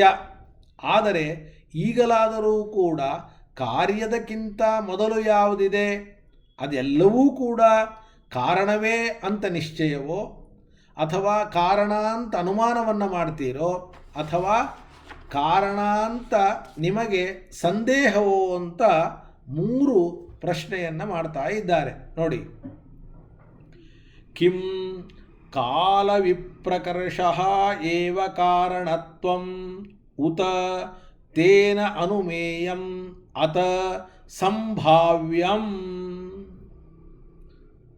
ಕಾಲದಲ್ಲಿ ದೊಡ್ಡದಾಗಿದೆ, ಮೊದಲಿದೆ ಅಂದಾಕ್ಷಣಕ್ಕೆ ಕಾರಣ ಅಂತ ಹೇಳಿಬಿಡ್ತೀರೋ, ಅಥವಾ ಕಾರಣ ಅಂತ ಅನುಮಾನವನ್ನು ಮಾಡ್ತೀರೋ, ಅಥವಾ ಸಂಶಯ ಪಡ್ತೀರೋ. ನ ಪ್ರಥಮ ದ್ವಿತೀಯೌ ಕಾರ್ಯಕಾರಣ ಭಾವ ವಿಕಲಯೋರಪಿ ಪರಾಪರ ಭಾವ ದರ್ಶನಾತ್. ಇದು ಮೊದಲು, ಇದು ಅನಂತರ. ಅಂದರೆ ಮೊದಲಿದ್ದದ್ದು ಕಾರಣ, ಅನಂತರದಲ್ಲಿದ್ದದ್ದು ಕಾರ್ಯ ಆಗಬೇಕು ಅಂತನ್ನುವ ನಿಯಮ ಇಲ್ಲ. ಕಾರ್ಯಕಾರಣ ಭಾವ ಇಲ್ಲದೇ ಇದ್ದರೂ ಕೂಡ ಮೊದಲು ಅನಂತರ ಅನ್ನೋದನ್ನು ಹೇಳಲಿಕ್ಕೆ ಬರುತ್ತೆ. ಈಗ ನನಗೆ ನನ್ನ ತಂದೆ ಕಾರಣ, ಆದರೆ ನನ್ನ ತಂದೆಯ ವಯಸ್ಸಿನಕ್ಕಿಂತ ಹೆಚ್ಚು ವಯಸ್ಸು ಆದವರು ಅಥವಾ ನನ್ನಕ್ಕಿಂತ ಹೆಚ್ಚು ವಯಸ್ಸಾದವರು ಇದ್ದಾರೆ ಮೊದಲು, ಆದರೆ ಅವರು ನನಗೆ ಕಾರಣ ಅಲ್ಲ. ಮೊದಲಿದ್ದಾರೆ, ನಾನು ಅನಂತರದಲ್ಲಿದ್ದೇನೆ. ಅವರು ಮೊದಲಿದ್ದಾರೆ, ನಾನು ಅನಂತರದಲ್ಲಿದ್ದೇನೆ ಅಂದ ಕ್ಷಣಕ್ಕೆ ನನ್ನನ್ನು ಕುರಿತು ಅವರು ಕಾರಣರಲ್ಲ. ಯಾಕೆಂದರೆ ನನ್ನನ್ನು ಕುರಿತು ನನ್ನ ತಂದೆ ಕಾರಣ. ಅಂದಮೇಲೆ ಕಾರ್ಯಕಾರಣ ಭಾವ ಇಲ್ಲದೇನೆ ಮೊದಲು ಅನಂತರ ಅಂತ ಕಾಲದ ವಿಪ್ರಕರ್ಷವನ್ನು ಕೂಡಿಸಲಿಕ್ಕೆ ಬರ್ತದೆ. ಅದರಂತೆ ಅನುಮಾನ ಮಾಡ್ತೀವಿ ಅಂದರೂ ಅನುಮಾನ ಸಿದ್ಧವಾಗುವುದಿಲ್ಲ. ಅನುಮಾನದಿಂದ ಇದು ಕಾರಣ ಅಂತ ನಿರ್ಧಾರವನ್ನು ಮಾಡಲಿಕ್ಕೆ ಆಗುವುದಿಲ್ಲ. ಇಲ್ಲ, ನಾವು ಸಂದೇಹವನ್ನು ಮಾಡ್ತೇವೆ, ಕಾರಣ ಆಗಿರಬಹುದು. ಯಾಕೆ ಅಂದರೆ ಅವ್ಯಕ್ತ ತತ್ವ, ಅಹಂಕಾರ ತತ್ವ, ಮಹತ್ತತ್ವಗಳಕ್ಕಿಂತ ಮೊದಲಿದೆ ಅಂದಮೇಲೆ ಅವ್ಯಕ್ತ ತತ್ವ ಅನ್ನೋದು ಮಹತ್ತತ್ವ, ಅಹಂಕಾರ ತತ್ವವೇ ಮೊದಲಾದ ಪ್ರಪಂಚಕ್ಕೆ ಕಾರಣವಿರಬಹುದು ಅಂತ ಸಂಶಯವನ್ನು ಪಡ್ತೇವೆ ಅಂತಂದರೆ ನ ತೃತೀಯ, ಈ ಪಕ್ಷವೂ ಕೂಡ ಸರಿಯಲ್ಲ. ಯಾಕೆ ಅಂತಂದರೆ ಸಂಭಾವನಾ ಮಾತ್ರಸ್ಯ ಇಯಂತಂ ಸೂತ್ರ ಸಂದರ್ಭಂ ಪ್ರತಿ ಪ್ರಯೋಜಕತ್ವ ಅಯೋಗಾತ್. ಟೀಕಾಚಾರ್ಯರು ಹೇಳ್ತಾರೆ, ಅಲ್ಲಪ್ಪ ನೀವು ಪ್ರಕೃತಿ ಇದು ಶಬ್ದವಾಚ್ಯ ಅಲ್ಲ ಅಂತ ಹೇಳಲಿಕ್ಕೆ ಹೊರಟಿದ್ದೀರಿ. ಬರೀ ಶಬ್ದವಾಚ್ಯ ಅಲ್ಲ ಅಂತ ಹೇಳಲಿಕ್ಕೆ ಹೊರಟಿದ್ದೀರೋ, ಅಥವಾ ಕಾರಣತ್ವವನ್ನು ಹೇಳುವ ಶಬ್ದಗಳಿಂದ ವಾಚ್ಯ ಅಲ್ಲ ಅಂತ ಹೇಳಲಿಕ್ಕೆ ಹೊರಟಿದ್ದೀರೋ ಅಂತ ಕೇಳಿದಾಗ, ಕಾರಣತ್ವವನ್ನು ಹೇಳುವ ಶಬ್ದಗಳಿಂದ ವಾಚ್ಯ ಅಲ್ಲ ಅಂತ ಹೇಳ್ತಾ ಇದ್ದೀವಿ ಅಂತ ಅವರಂದರು. ನಾವಂದ್ವಿ, ಇಲ್ಲಿ ಉದಾಹರಣೆ ಮಾಡಿದಂತಹ ಯಾವ ವಾಕ್ಯಗಳೂ ಕೂಡ ಪ್ರಕೃತಿಗೆ ಕಾರಣತ್ವವನ್ನೇ ಹೇಳ್ತಾ ಇಲ್ಲ, ಅಂದಮೇಲೆ ಕಾರಣತ್ವವನ್ನು ಹೇಳುವ ಶಬ್ದಗಳಿಂದ ವಾಚ್ಯ ಅಲ್ಲ ಅಂತ ಹೇಳ್ತೀರಿ ಅನ್ನೋ ಮಾತು ಹೇಗೆ ಕೂಡುತ್ತೆ ಅಂತ. ಅದಕ್ಕೆ ಸ್ಪಷ್ಟವಾಗಿ ಕಾರಣತ್ವ ಅನ್ನೋದು ಪ್ರಕೃತಿಗೆ ಕೂಡದೇ ಇದ್ದರೂ ಕೂಡ ಪ್ರಕೃತಿ ಮೊದಲಿದೆ, ಅನಂತರದಲ್ಲಿ ಮಹತ್ತತ್ವ ಅಹಂಕಾರ ತತ್ವ ಇದೆ ಅಂತ ಹೇಳುವ ವಾಕ್ಯ ಇದ್ದರೆ ಸಾಕು, ಅದು ಕಾರಣತ್ವವನ್ನು ಹೇಳಿದಂತೆ ಅಂತ ಅವರು ಹೇಳಿದರು. ಅದಕ್ಕೂ ನಾವು ಉತ್ತರವನ್ನು ಕೊಟ್ವಿ. ಮೊದಲಿದೆ ಅನಂತರದಲ್ಲಿದೆ ಅಂದಾಕ್ಷಣಕ್ಕೆ ಕಾರಣ ಆಗಬೇಕು ಅಂತನ್ನುವ ನಿಯಮ ಇಲ್ಲ. ನಿಯಮ ಇಲ್ಲದೆ ಇರಬಹುದು, ಆಗಬಹುದಲ್ಲ ಅಂತ ಸಂಶಯ ಪಡ್ತೇವೆ ಅಂತಂದರೆ ಈಗ ಉತ್ತರ ಕೊಡ್ತಾ ಇದ್ದಾರೆ ಟೀಕಾಚಾರ್ಯರು. ಕೇವಲ ಸಂಶಯ, ಏನು ಸಂಶಯ? ಅವ್ಯಕ್ತ ತತ್ವ ಇದು ಎಲ್ಲ ತತ್ವಗಳಕ್ಕಿಂತ ಮೊದಲಿದೆ ಅಂದಮೇಲೆ ಮುಂದಿನ ಎಲ್ಲ ತತ್ವಗಳಿಗೂ ಇದು ಕಾರಣ ಆಗಿರಬಹುದು ಅನ್ನುವ ಸಂಶಯವನ್ನು ಇಟ್ಟುಕೊಂಡು ಇಲ್ಲ, ಅವ್ಯಕ್ತ ತತ್ವ ಅದು ಕಾರಣ ಆಗಬಾರದು, ಕಾರಣವಾಗಿ ಶಬ್ದವಾಚ್ಯ ಆಗಬಾರ್ದು ಅಂತ ನೀವು ನಿಷೇಧ ಮಾಡಲಿಕ್ಕೆ ಹೊರಟಿದ್ದೀರಿ ಅಂತ ಹೇಳ್ತೀರಿ. ಆದರೆ ಇಷ್ಟು ಸೂತ್ರಗಳು ಬೇಕಾ? 4ನೇ ಪಾದದಲ್ಲಿ ಎಷ್ಟು ಸೂತ್ರಗಳಿವೆ ಗೊತ್ತಾ? ಎಷ್ಟು ಅಧಿಕರಣಗಳಿವೆ ಗೊತ್ತಾ? ಅಷ್ಟೆಲ್ಲ ಅಧಿಕರಣಗಳಿಂದ, ಅಷ್ಟೆಲ್ಲ ಸೂತ್ರಗಳಿಂದ ಏನನ್ನು ನಿರಾಕರಣೆ ಮಾಡ್ತೀರಿ ನೀವು ಅಂತ ಅವರನ್ನು ಕೇಳಿದರೆ ಅವರ ಉತ್ತರ ಹೇಗಿದೆ ನೋಡಿ. ಇಲ್ಲ, ನಾವು ಪ್ರಕೃತಿ ಇದು ಶಬ್ದವಾಚ್ಯ ಅಲ್ಲ, ಕಾರಣತ್ವೇನ ಶಬ್ದವಾಚ್ಯ ಅಲ್ಲ ಅಂತ ಹೇಳ್ತೀವಿ ಅಂತಂದ್ರಿ. ಅಲ್ಲಪ್ಪ, ಪ್ರಕೃತಿ ಕಾರಣತ್ವೇನ ಶಬ್ದವಾಚ್ಯವಾಗಿದೆ ಅಂತ ಎಲ್ಲಿದೆ? ಇದ್ದರೆ ನಿರಾಕರಣೆ ಮಾಡಬೇಕು, ಇಲ್ಲೇ ಇಲ್ಲಲ್ಲ. ಇಲ್ಲದೇ ಇದ್ದರೂ ಕೂಡ ಸಂಶಯ ಇದೆ. ಅದಕ್ಕೆ ಈಗ ಹೇಳಿದೆ, ಸಂಶಯ ಇದ್ದದ್ದಕ್ಕೆ ಇಷ್ಟೆಲ್ಲ ಸೂತ್ರಗಳಿಂದ, ಇಷ್ಟೆಲ್ಲ ಅಧಿಕರಣಗಳಿಂದ, ಇಡೀ ಒಂದು ಪಾದದಿಂದ ನಿರಾಕರಣೆ ಮಾಡುವಂಥದ್ದು ಸರಿಯಲ್ಲ. ಕಲ್ಪನೆ ಬಂತಲ್ಲ? ಏನಾದರೂ ಕೂಡ ಸ್ಪಷ್ಟವಾದ ಪ್ರಮಾಣ ಇದ್ದರೆ ಅದನ್ನು ನಿರಾಕರಣೆ ಮಾಡೋದಕ್ಕೆ ನೀವು ಒಂದು ಪಾದವನ್ನು ಬಳಸಿಕೊಳ್ಳಿ. ಆದರೆ ಪ್ರಕೃತಿ ಜಗತ್ಕಾರಣ ಅನ್ನೋದಕ್ಕೆ ಯಾವುದೇ ಪ್ರಮಾಣ ಇಲ್ಲದೇ ಇದ್ದಾಗ, ಬರೀ ಸಂಶಯದಿಂದ ಜಗತ್ಕಾರಣ ಅಂತ ನೀವು ಊಹೆ ಮಾಡಿದಾಗ, ಅಂತಹ ಊಹೆಯಿಂದ ಸಂಶಯದಿಂದ ಬಂದಂತಹ ಪೂರ್ವಪಕ್ಷವನ್ನು ನಿರಾಕರಣೆ ಮಾಡೋದಕ್ಕೆ ಇಷ್ಟೆಲ್ಲ ಸೂತ್ರಗಳನ್ನು ಬಳಸುವಂತಹ ಅವಶ್ಯಕತೆ ಇಲ್ಲ ಅನ್ನುವಂತಹ ಮಾತನ್ನು ಇಲ್ಲಿ ಹೇಳ್ತಾ ಇದ್ದಾರೆ ನೋಡಿ. ಸಂಭಾವನಾ ಮಾತ್ರಸ್ಯ, ಬರೀ ಸಂಭಾವನಾ ಅಂದರೆ ನಮಗೆ ಪಂಡಿತರಿಗೆ ಕೊಡ್ತಾರಲ್ಲ ಆ ಸಂಭಾವನಾ ಅಲ್ಲ. ಸಂಭಾವನಾ ಅಂದರೆ ಊಹೆ ಅಂತ ಅರ್ಥ, ಸಂಶಯ ಅಂತ ಅರ್ಥ, ಹೀಗಾಗಬಹುದು ಅಂತ ಅರ್ಥ. ಪ್ರಕೃತಿ ಮೊದಲಿದೆ ಅಂತಂದಮೇಲೆ ಜಗತ್ಕಾರಣ ಆಗಬಹುದು ಅನ್ನುವಂತಹ ಏನೋ ಒಂದು ಸಂಶಯ ಇದೆ. ಇದು ಸಂಶಯದ ಪರಿಹಾರಕ್ಕಾಗಿ ಇಯಂತಂ ಸೂತ್ರ ಸಂದರ್ಭಂ ಪ್ರತಿ ಪ್ರಯೋಜಕತ್ವ ಅಯೋಗಾತ್, ಇಷ್ಟು ಸೂತ್ರಗಳನ್ನು ಕೊಟ್ಟು ಅದನ್ನು ನಿರಾಕರಣೆ ಮಾಡತಕ್ಕಂಥದ್ದು ಯಾವ ಕಾರಣಕ್ಕೂ ಕೂಡ ಸರಿಯಾದಂಥದ್ದು ಅಲ್ಲ. ಅದಕ್ಕೆ ಅವರಂದರು, ಈಗ ನಾವು 2 ಶ್ರುತಿಗಳನ್ನು ಉದಾಹರಣೆ ಮಾಡಿದ್ದೇವೆ. ಒಂದು ಮಹತಃ ಪರಮವ್ಯಕ್ತಂ, ಇನ್ನೊಂದು ಯಸ್ಮಿನ್ ಪಂಚಜನಾಃ. ಈ 2 ಶ್ರುತಿಗಳಲ್ಲಿ ಜಗತ್ಕಾರಣತ್ವ ಪ್ರಕೃತಿಗೆ ಶ್ರುತವಾಗಿಲ್ಲ ಅಂತ ನಾವು ಹೇಳಿದ್ವಿ. ಅದಕ್ಕೆ ಅವರು ಅದನ್ನು ಕೈ ಬಿಟ್ಬಿಡಿ ಅಂತಂದರು. ಇನ್ನೊಂದಿದೆ ಅಂತಂದರು. ಯಾವುದದು ಅಂತ ಕೇಳಿದ್ವಿ. ಅಜಾಂ ಏಕಾಂ ಲೋಹಿತ ಶುಕ್ಲ ಕೃಷ್ಣಾಂ ಬಖ್ವೀಂ ರುಚಾಂ ಅಂತ ಒಂದು ಶ್ರುತಿ. ಇಲ್ಲಿ ಅಜ ಅನ್ನೋ ಶಬ್ದಕ್ಕೆ ಜಡವಾದ ಪ್ರಕೃತಿ ಅಂತ ಅರ್ಥ. ಈ ವಾಕ್ಯದಲ್ಲಿ ಕಾರಣತ್ವ ಅನ್ನೋದು ಸ್ಪಷ್ಟವಾಗಿ ತೋರ್ತಾ ಇದ್ದದ್ದರಿಂದ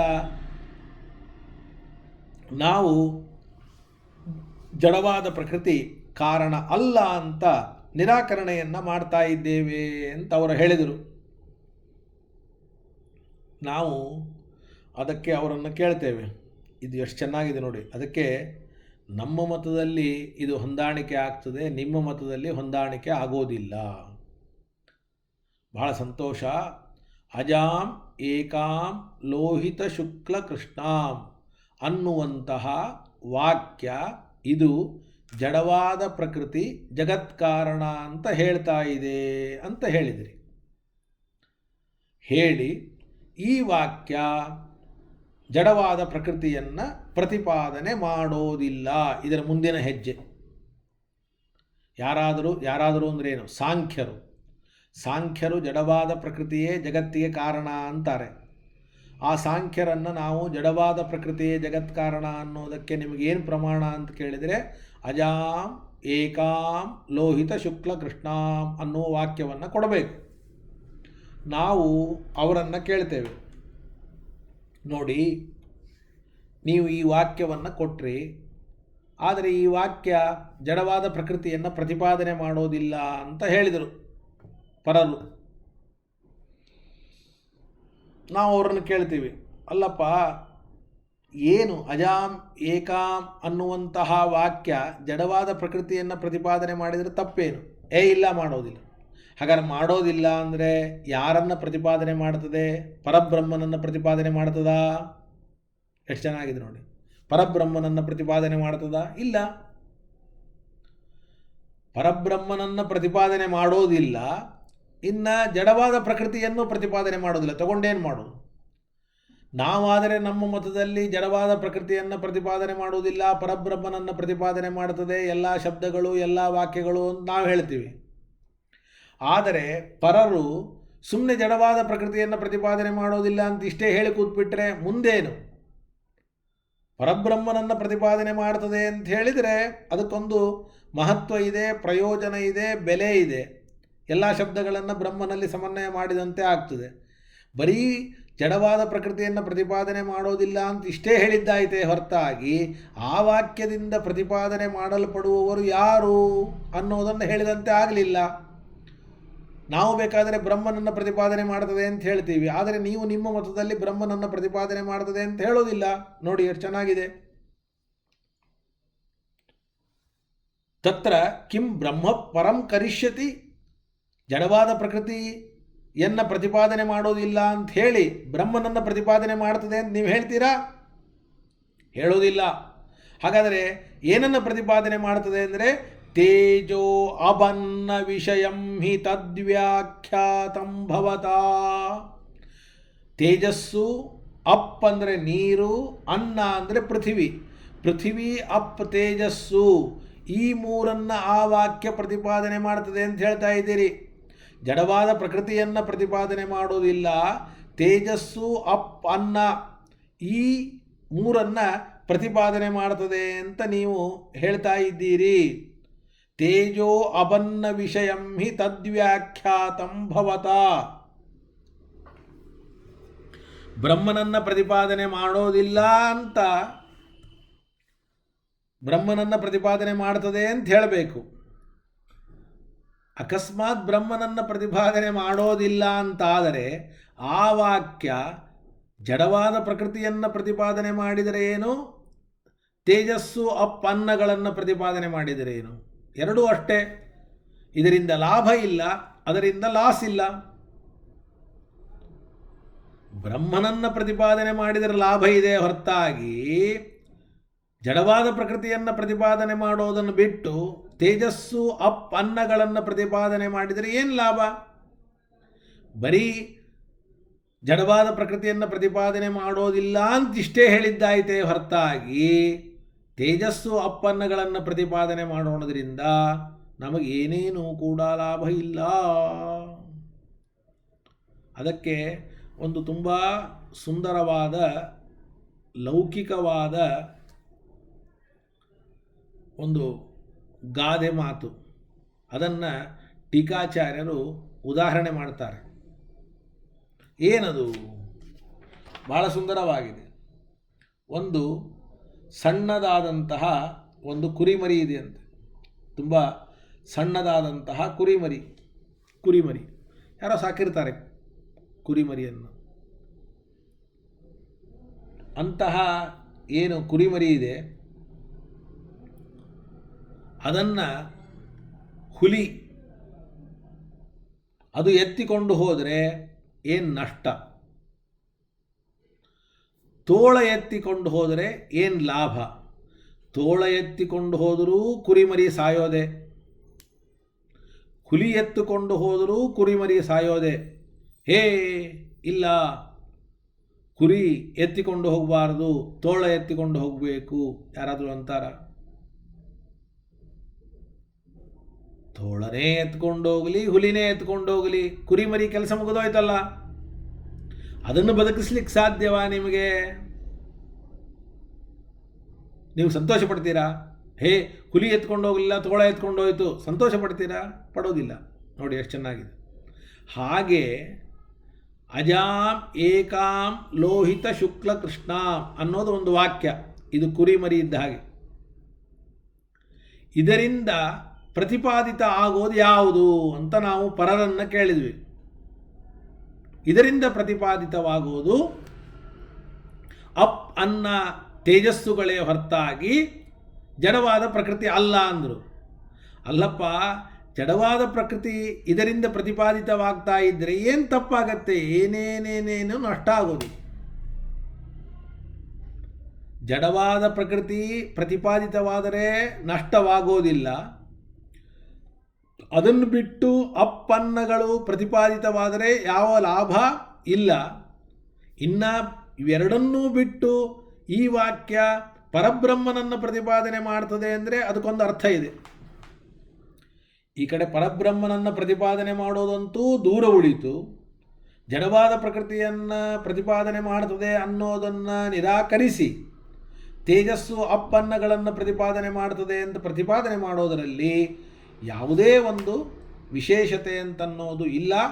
ಅದು ಹೇಗೆ ಅಂದರೆ, ಕುರಿಮರಿಯನ್ನು ಹುಲಿ ತೆಗೆದುಕೊಂಡು ಹೋದರೆ ಏನು ನಷ್ಟ, ತೋಳ ತೆಗೆದುಕೊಂಡು ಹೋದರೆ ಏನು ಲಾಭ ಅನ್ನುವಂತಹ ಒಂದು ನಾಣ್ಣುಡಿ. ಅದರಂತೆ ನಿಮ್ಮ ಕಥೆ ಆಯಿತು ಅಂತ ಬಹಳ ಸುಂದರವಾಗಿ ಟೀಕಾಚಾರ್ಯರು ಹೇಳ್ತಾರೆ. ನೋಡಿ, ತೇಜೋ ಅಭನ್ನ ವಿಷಯಂ ಹಿ ತದ್ವ್ಯಾಖ್ಯಾತಂ ಭವತಾ ತಥಾ ಚ ಲೌಕಿಕಂ ಆಭಾಣಕಂ ನಾತಿ ವರ್ತತೆ. ಲೌಕಿಕವಾದ ಗಾದೆ ಮಾತನ್ನು ನಿನ್ನ ಪ್ರಸಂಗ ಬೀರೋದಿಲ್ಲ ಅಂತ. ಏನದು? ವ್ಯಾಘ್ರೇಣ ಉರಣೆ ನೀತಿ ನೀತೆ ಕಾ ಆನಿಹಿ. ಉರಣ ಅಂತಂದರೆ ಕುರಿಯ ಮರಿ, ವ್ಯಾಘ್ರ ಅಂದರೆ ಹುಲಿ. ಹುಲಿ ಹೊತ್ಕೊಂಡು ಹೋದರೆ ಏನು ನಿಮಗೆ ನಷ್ಟ? ವೃಕೇಣ, ವೃಕ ಅಂದರೆ ತೋಳ. ಉರಣೆ ನೀತೆ ಕೋ ಲಾಭ. ಹುಲಿ ಬಿಡ್ತು, ತೋಳ ತೊಗೊಂಡೋಯ್ತು. ಹೇ ತೋಳ ತೊಗೊಂಡೋಯ್ತು, ಆದ್ದರಿಂದ ಏನು ತೋಳ ತೊಗೊಂಡೋದ್ರು ಅಷ್ಟೇ, ಹುಲಿ ತೊಗೊಂಡೋದ್ರು ಅಷ್ಟೇ, ಅದರ ಪ್ರಾಣ ಅಂತೂ ಇಲ್ಲಲ್ಲ. ಹಾಗೆ ಈ ಒಂದು ವಾಕ್ಯ ಬ್ರಹ್ಮನನ್ನು ಪ್ರತಿಪಾದನೆ ಮಾಡೋದಿಲ್ಲ ಅಂದರೆ ಮುಗಿದೋಯ್ತು. ಯಾರನ್ನಾದರೂ ಪ್ರತಿಪಾದನೆ ಮಾಡಲಿ, ಏನನ್ನಾದರೂ ಪ್ರತಿಪಾದನೆ ಮಾಡಲಿ, ಅದರಿಂದ ಏನು ಲಾಭ, ಏನು ನಷ್ಟ? ಆದ್ದರಿಂದ ನೀವು ಜಗತ್ಕಾರಣ ಅನ್ನುವ ಶಬ್ದಗಳು, ಜಗತ್ಕಾರಣ ಅಂತ ಹೇಳುವ ಶಬ್ದಗಳಿಂದ ಪ್ರಕೃತಿ ವಾಚ್ಯ ಅಲ್ಲ ಅಂತ ಹೇಳಲಿಕ್ಕೆ ಸಾಧ್ಯ ಇಲ್ಲ. ಗೊತ್ತಾಯ್ತಲ್ಲ?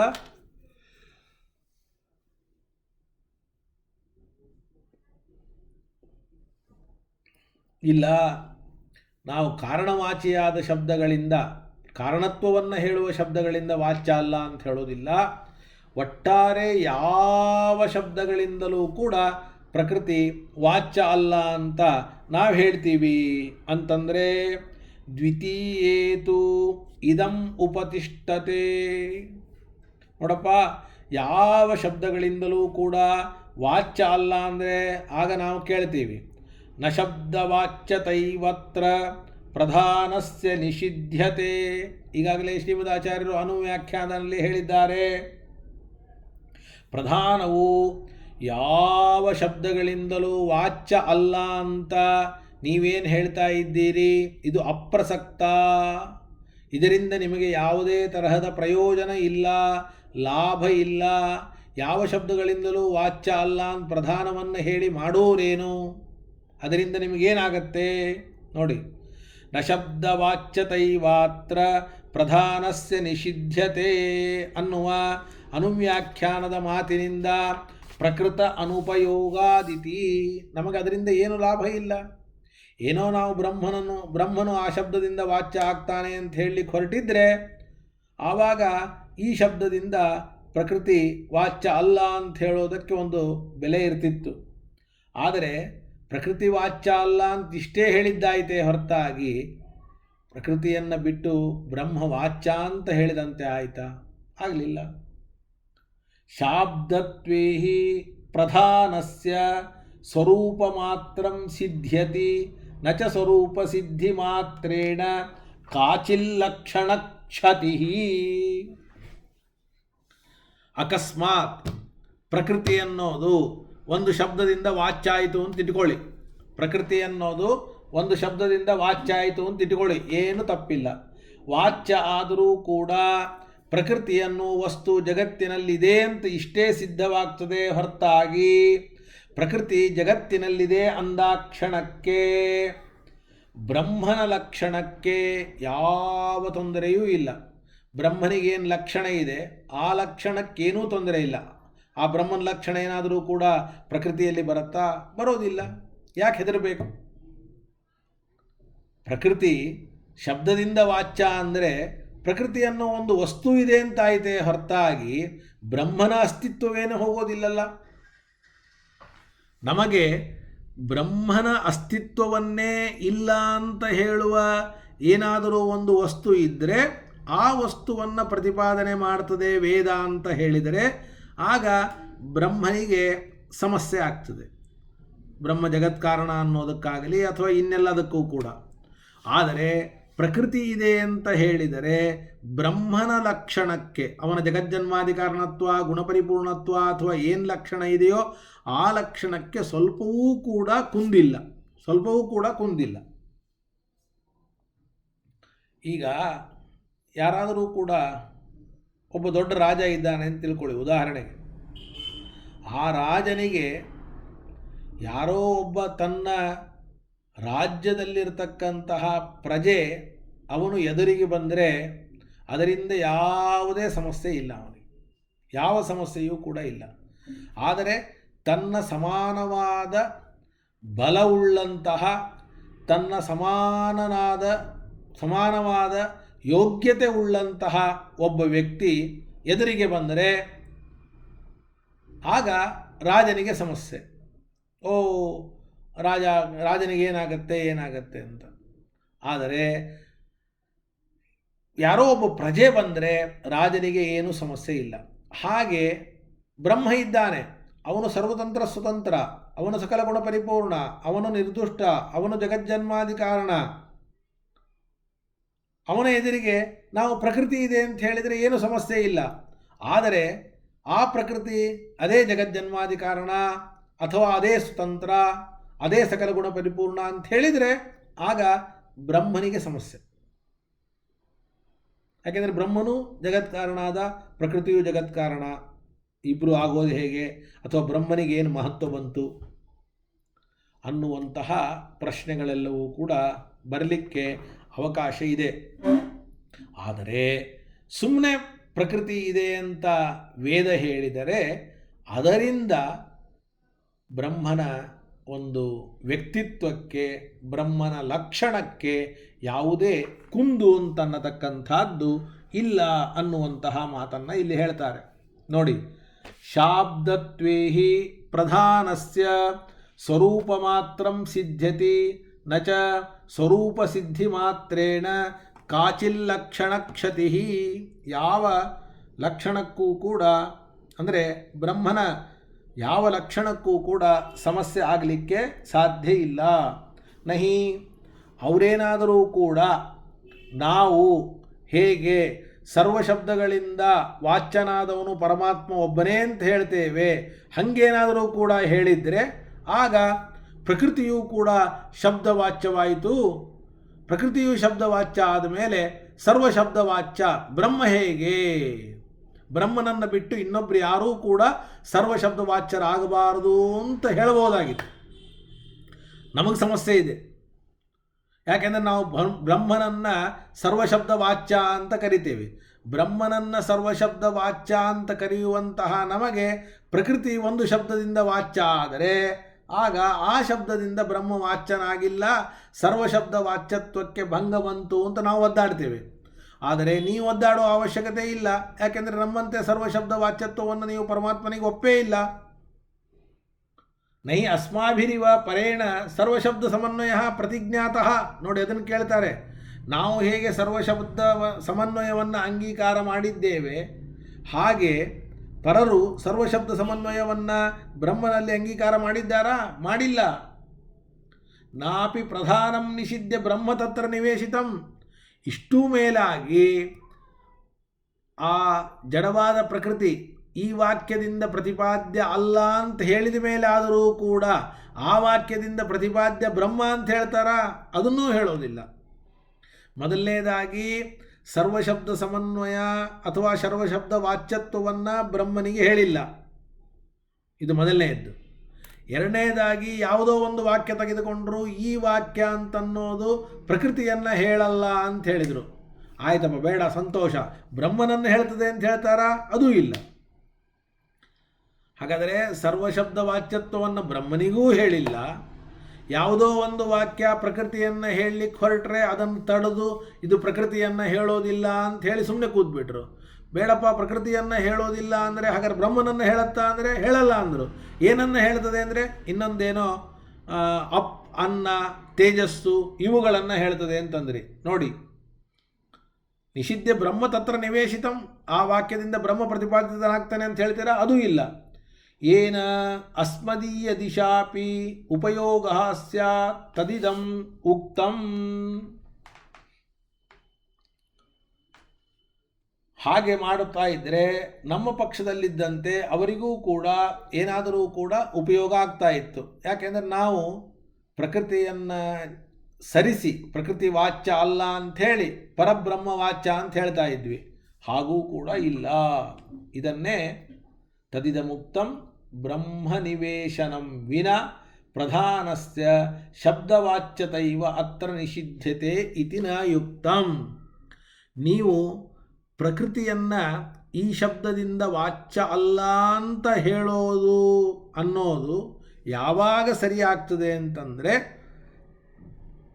ಯಾವ ಶಬ್ದದಿಂದ ಪ್ರಕೃತಿ ವಾಚ್ಯ ಅಲ್ಲ ಅಂತಂತ ಇದ್ದೀರೋ ಆ ಶಬ್ದದಿಂದ ಪರಮಾತ್ಮ ವಾಚ್ಯ ಪರಬ್ರಹ್ಮ ವಾಚ್ಯ ಅಂತಂದರೆ ಮಾತ್ರ ನೀವು ಪ್ರಕೃತಿಯನ್ನು ನಿರಾಕರಣೆ ಮಾಡಿದ್ದು ಸರಿ ಹೋಗ್ತದೆ. ಹೊರತಾಗಿ ಬರೀ ಪ್ರಕೃತಿಯನ್ನು ನಿರಾಕರಣೆ ಮಾಡಿ ಬ್ರಹ್ಮ ಪ್ರತಿಪಾದಿತನಾಗ್ತಾನೆ ಅಂತ ಹೇಳಲಿಲ್ಲ ಅಂದರೆ ಆ ಪ್ರಕೃತಿಯ ನಿರಾಕರಣೆಗೆ, ಪ್ರಕೃತಿಯು ಶಬ್ದವಾಚ್ಯ ಅಲ್ಲ ಅನ್ನುವ ಮಾತಿಗೆ ಏನೇನೇನೋ ಒಂದು ನಯ ಪೈಸೆಯೂ ಕೂಡ ಬೆಲೆ ಇಲ್ಲ ಅಂತನ್ನುವಂತಹ ಮಾತನ್ನು ಇಲ್ಲಿ ಹೇಳ್ತಾ ಇದ್ದಾರೆ. ನೋಡಿ, ಬ್ರಹ್ಮನಿವೇಶನಂ ವಿನ, ಆ ವಾಕ್ಯದಿಂದ ಬ್ರಹ್ಮನು ಪ್ರತಿಪಾದ್ಯ ಅಂತ ಹೇಳದ ಹೊರತು ಪ್ರಧಾನಸ್ಯ ಶಬ್ದವಾಚ್ಯತೈವ ಅತ್ರ ನಿಷಿದ್ಧತೆ, ಪ್ರಧಾನವು ಶಬ್ದದಿಂದ ವಾಚ್ಯ ಅಲ್ಲ ಅಂತ ನೀವು ಹೇಳೋದು ನ ಯುಕ್ತಂ, ಸರಿಯಾದಂಥದ್ದು ಅಲ್ಲ ಅನ್ನುವಂತಹ ಮಾತನ್ನು ಇಲ್ಲಿ ಹೇಳ್ತಾ ಇದ್ದಾರೆ.